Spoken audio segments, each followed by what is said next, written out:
उनके भाषा में, उनके बॉडी लैंग्वेज में घबराहट था। उनको ऐसा लग रहा है कि 2024 में हम दोबारा नहीं आ रहे हैं, विपक्षी एकता से घबराहट में। नमस्कार, आप लाइव सीरीज देख रहे हैं और आपके साथ मैं हूं वसीम खान। देखिए, लोकसभा के सदन में जिस तरीके से सत्ता पक्ष और विपक्ष आमने सामने दिख रहे हैं, बीते दिनों देश के प्रधानमंत्री नरेंद्र मोदी ने इंडिया अलायंस पर जमकर निशाना साधा। उन्होंने कहा कि तमाम घमंडिया एक साथ आए हैं, एक मंच पर आए हैं और सभी दूल्हा हैं और कहीं ना कहीं कई सवाल जो हैं वो खड़े हुए। हमारे साथ बातचीत करने के लिए राजद के कद्दावर नेता विधायक रणविजय साहू जी हैं।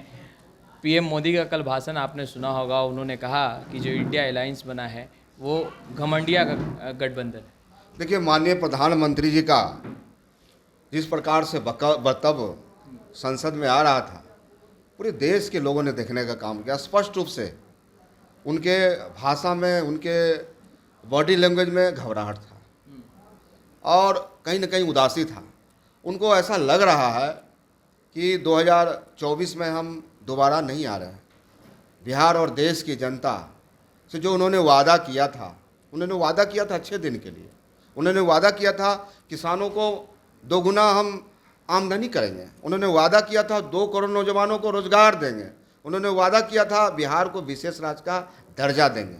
उन्होंने वादा किया था बिहार राज्य को विशेष पैकेज देंगे। उन्होंने कहा था कि प्रत्येक सांसद 2-2 गांव को गोद लेने का काम करेंगे। तो आखिर भाजपा किस मुद्दे पर जनता के बीच जाएगी? तो जनता तो अब भारतीय जनता पार्टी और भाजपा को खोज रही है।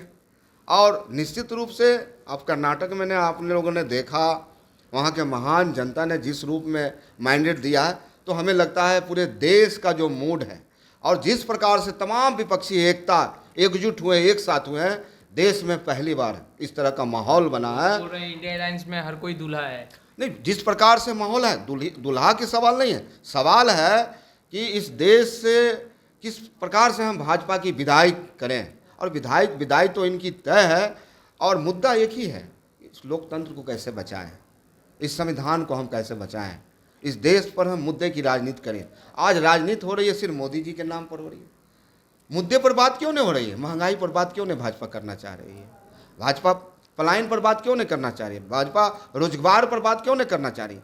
आप तमाम नेता से आप पूछेंगे, सिर्फ मोदी नाम जपते हैं।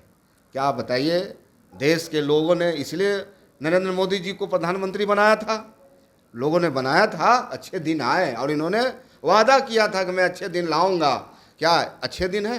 1200 रुपये गैस सिलेंडर का दाम है, जो पेट्रोल डीजल की कीमतें हैं, जो महंगाई है, जो उन्होंने वादा किया था।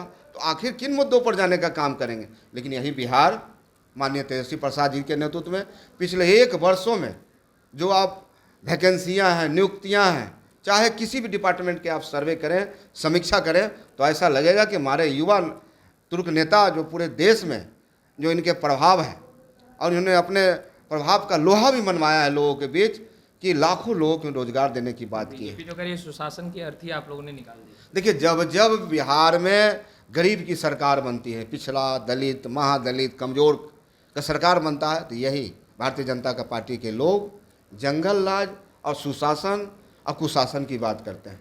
तो राष्ट्रीय जनता दल तो एक कमज़ोर गरीबों की पार्टी है और उसकी बात करती है, किसानों की, मजदूरों की पार्टी है, तो लगातार उसको लेकर चलने का काम कर रही है। तो हमें लगता है कहीं ना कहीं भाजपा के लोग फ्रस्ट्रेशन में है, घबराहट में है। आप कह रहे हैं घबराहट में हैं, पीएम मोदी कह रहे हैं कि अब 2028 में अविश्वास प्रस्ताव लाइएगा, तो आपको नहीं लग रहा कि कॉन्फिडेंस जो है वो आई है? घबराहट है, कॉन्फिडेंस नहीं है। माननीय प्रधानमंत्री जी का जो वक्तव्य है, इससे पूर्णतः घबराहट दिख रहा है।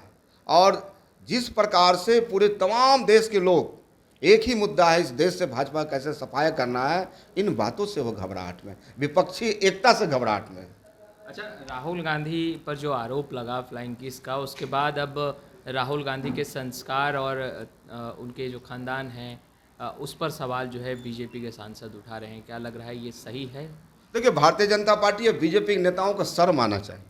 राहुल गांधी का वह खानदान है या उस परिवार से हैं जिनके परिवार में 3-3 लोगों ने शहादत दी, चाहे संजय गांधी जी हो, चाहे स्वर्गीय इंदिरा गांधी जी हो या स्वर्गीय राजीव गांधी जी हो। और उस परिवार के बारे में अगर भारतीय जनता पार्टी के लोग सवाल उठाते हैं तो निश्चित रूप से देश के तमाम लोग 140 करोड़ लोगों को अच्छा नहीं लगा होगा।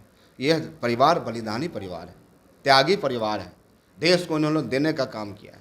और भाजपा के तमाम लोग, चाहे अमित शाह हो, चाहे माननीय नरेंद्र मोदी जी प्रधानमंत्री जी हो, इस देश को दो लोगों को देने का काम कर रहे हैं, चाहे अडवाणी हो या अंडानी हो या चाहे अंबानी हो। तो इसे देश की जनता तो देखती है और जवाब देने के लिए तैयार बैठी है। 2024 नज़दीक है, निश्चित रूप से जवाब मिलेगा उनको। तो आपने सुना रणविजय साहू को स्पष्ट रूप से कहते नजर आ रहे हैं कि 2024 का रण बेहद ही नज़दीक है, जवाब जनता देगी। खैर, स्टूडियो में इतना ही, आपका बहुत बहुत शुक्रिया।